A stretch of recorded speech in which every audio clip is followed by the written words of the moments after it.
we are super excited to be here today to just share a little bit of knowledge with you guys about how to navigate a career fair and what to say to employees to really put yourself on top.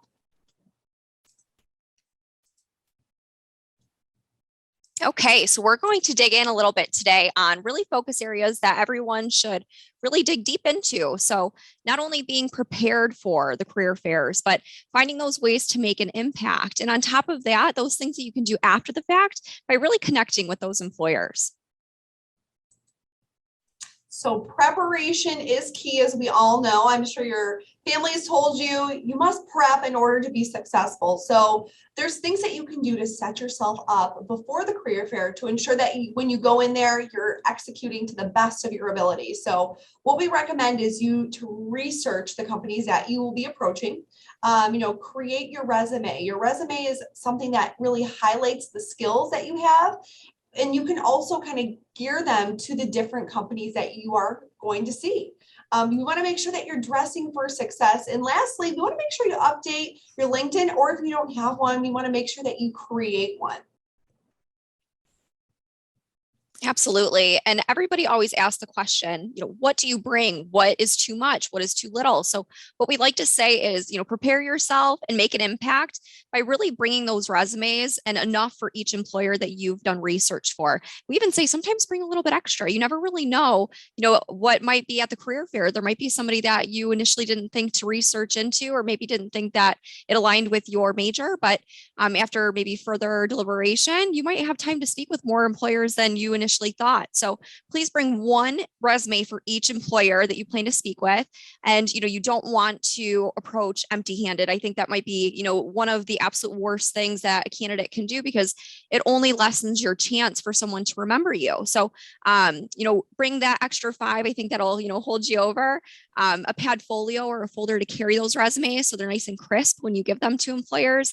A notepad and a pen is always a great thing to have, writing additional notes that maybe those employers shared with you to keep in mind. So hopefully things, further into an interview or maybe another call, so you can have some details to share with them, and maybe some things that you did some extra research on. And, definitely try to do something a little bit more neutral, some professional briefcases, maybe a purse or a messenger bag are a great thing to have in your back pocket. Absolutely.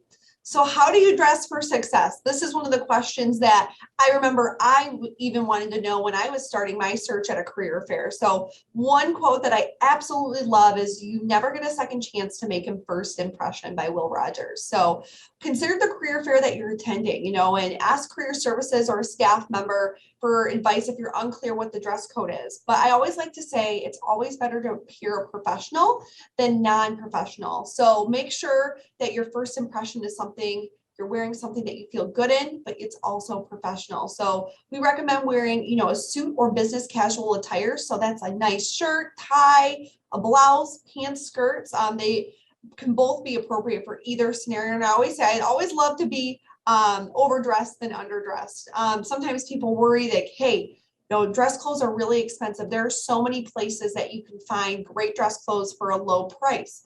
Salvation Army, you can go to Target, even Walmart sells great quality dress clothes that will really help you step up your game.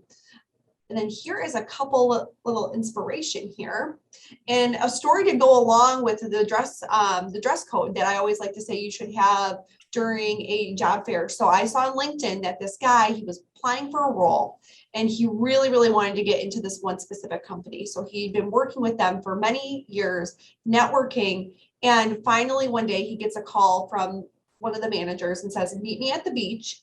Meet me in swim shorts. We're just going to have a conversation."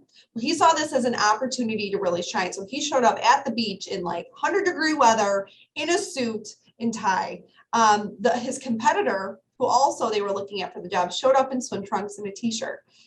The individual that dressed up in the suit and tie ended up getting the job, and he's super successful nowadays. But I always say it's great to really, leave that wonderful first impression and dress for success. Absolutely. We always say at Hall Financial to dress for the job that you want, maybe not so much the one that you have. So I think that's a great point, Allison. And, we're going to talk a little bit more about how you can make that impact, but let's discuss a little bit about nonverbal communication. Social skills are so important. And, making sure that you keep eye contact is definitely something that I think an employer will notice as, interest. Are you interested in the opportunity? Interested in not only the opportunity in the company, but speaking to me as the employer as well. So facial expressions, making sure that you're conveying the feeling that you have towards, that opportunity or the exciting opportunity that may be at hand. A voice tone, making sure that, excitement is in the voice, making sure that positivity is in the voice. Every employer wants to hear that those joining their team are positive. Timing is always important. So, we always want to make sure that you're joining, the conversation at a great time, but, those last few moments, if you, find yourself at the very end of the career fair, kind of making all of your rounds, be very strategic with that timing. So, your handshake, there have been times where, maybe you shake somebody's hand and, you got a little bit of a limp handshake, or sometimes, when you shake a hand, it's a little bit too firm to where you almost rip their arm off. So, be a little bit more understanding in the fact that, a firm handshake's great, but, be really mindful that you're not gripping a little too hard there. And then posture, keeping yourself, in a great posture is always something to keep in mind, showing that, you really are looking at those things around you and, kind of holding that head up high.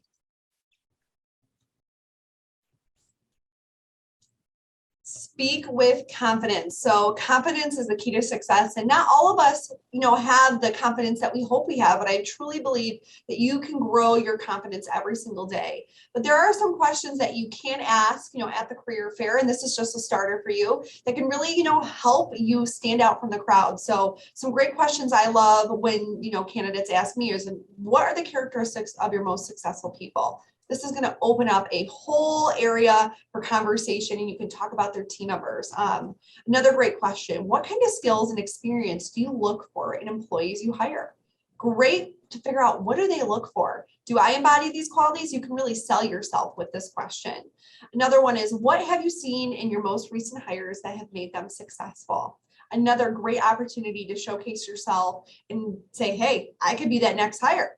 A couple other ones too are, what do your company's professional development and recruiting initiatives do to support an inclusive culture? Another one, what is your organization's culture like? I always love talking about Hall Financial's culture. We're really proud of what we're building here. It's a very positive, team-oriented environment. So if somebody asked me that, I could go on and on and on for probably like 15 minutes. Another one is, since the mission seems to be important to your company, how does your company make its mission come to life? What makes your company unique compared to the other companies in this field? What do you like best about your company or job? And lastly, how can I contact you if I need any further instructions or questions? I think this is great. The number one reason why you're at a career fair is to connect and build relationships, which I'll talk a little bit more about in this next slide. Love it. Yes. And so many great questions, Allison. Thank you. Thanks. So we're going to talk a little bit about how you can connect. So, staying connected is number one most important thing that you can do. Essentially, you can connect with the individual you met on LinkedIn via email or even by a handwritten letter. So, some things that you can do if you don't yet have a LinkedIn, create one. There are so many different ways that you can connect with individuals, not only that you meet at the career fair, but, maybe outside and maybe third connection. So, so many different ways for you to build that network of yourself. And also kind of a quick tip, you can actually take that LinkedIn link and pop it onto your resume. So if maybe they have some questions about your background, or maybe they would like to connect in a different way and LinkedIn is their preferred source, they have that opportunity and they have that link there available. So best thing that I think anybody could ever do is send a thank you note and enclose your resume. I think it truly shows that you're interested in the role, maybe in the company, whatever the case might be. And I think that you taking that time to really show that you're willing to go maybe above and beyond will allow for that employer to think of you in the future.